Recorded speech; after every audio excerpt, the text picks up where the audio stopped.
Welcome back.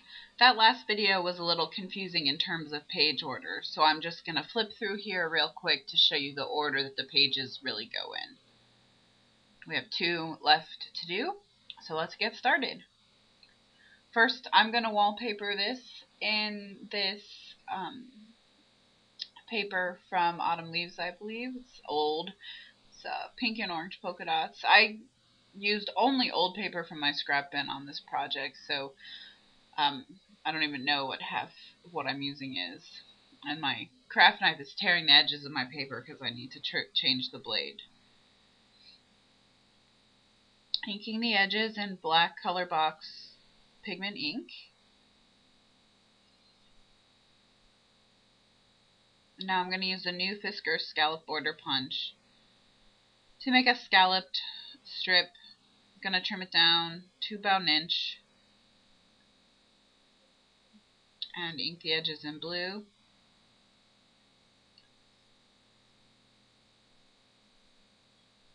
Glue it down and just trim. And now I'm going to lay a pink and green flourish paper over top of that and trim around the edges, inking in black. And now adding some bling. This is the last of my Heidi Swap bling that I've had for years. Finally, I'm using the last of it. I'm so proud.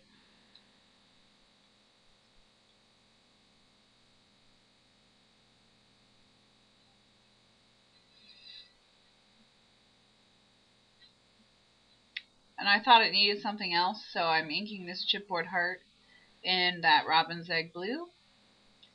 And then I'm going to also ink its edges in green. And also I'm going to stamp a flourish stamp. And this flourish stamp is also by Autumn Leaves and also by Rana Farrar, just like the paper, so they actually go really well together. Okay. Now I'm going to stick that down with foam adhesive. I use Thermoweb. I think it's a good value. And more bling. This is the jewelry aisle bling that I've been preferring lately. It's just much more cost effective and much more flexible in terms of placement.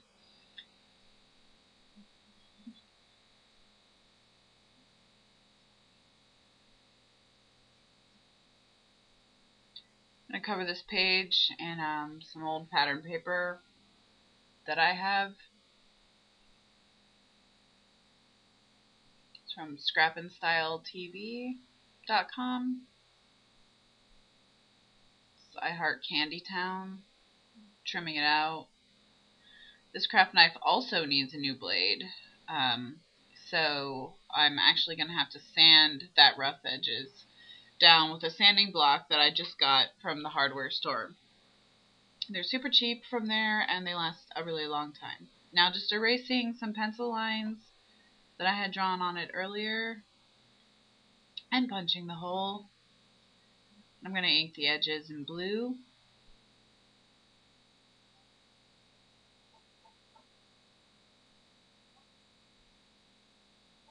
I'm going to adhere this piece of chipboard that I painted, and then I also added UT ultra thick embossing enamel, and then on top of that I inked it in white, so it's kind of funky looking. I just put it down with Ranger glossy accents.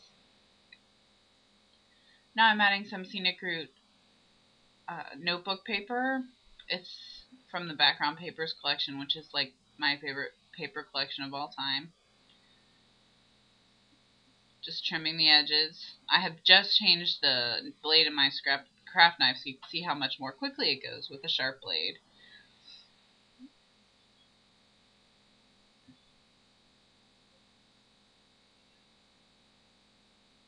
Punch the hole.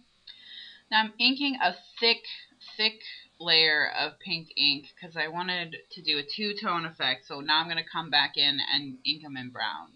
So it's a pink and brown on the edges. Now I'm going to put this vintage postcard on there.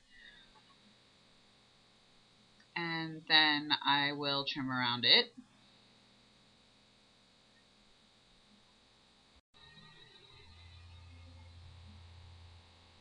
And then I'm going to on because the postcard is slick, and that's just the best ink for something slick. But because this black StazOn was a different black than the black color box, I had to go and re-ink the entire way around. And now I'm getting a Versamark watermark ink pad.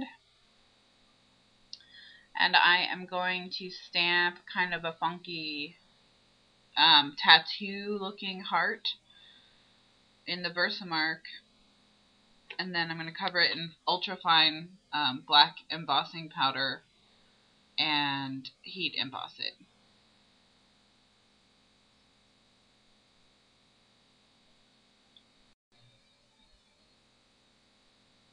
Oops, missed a spot. And now that made one of the edges curl up, and it's because the adhesive is not sticking because the ink underneath is so wet and there's so much of it. So I tried a glue dot and that didn't work, so I gave up and used Glossy Accents, which is like the duct tape of scrapbooking. It pretty much will hold anything that you want it to. And I'm going to use Glossy Accents again to put some more of the jewelry aisle bling.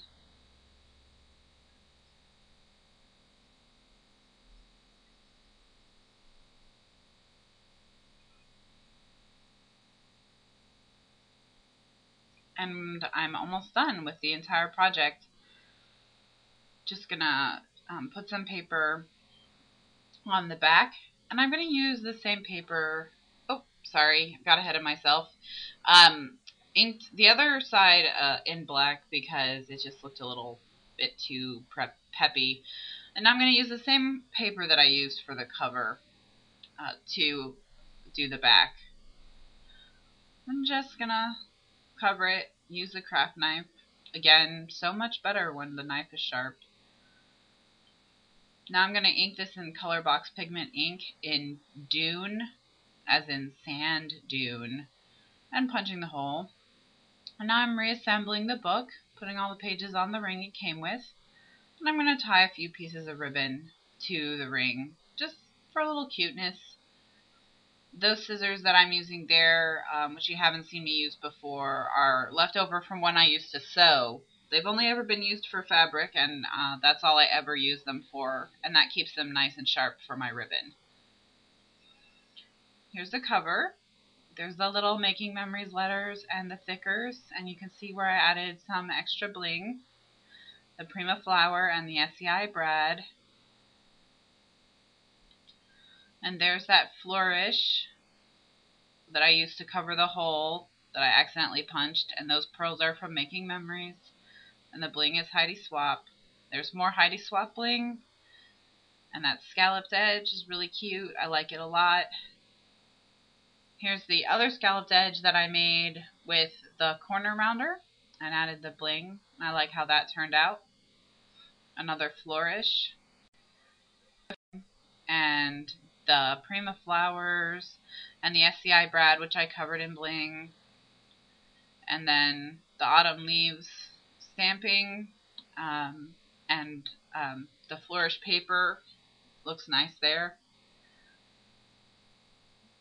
And there's the lumpy bumpy love, and the embossing. It's nice and shiny, if you can see.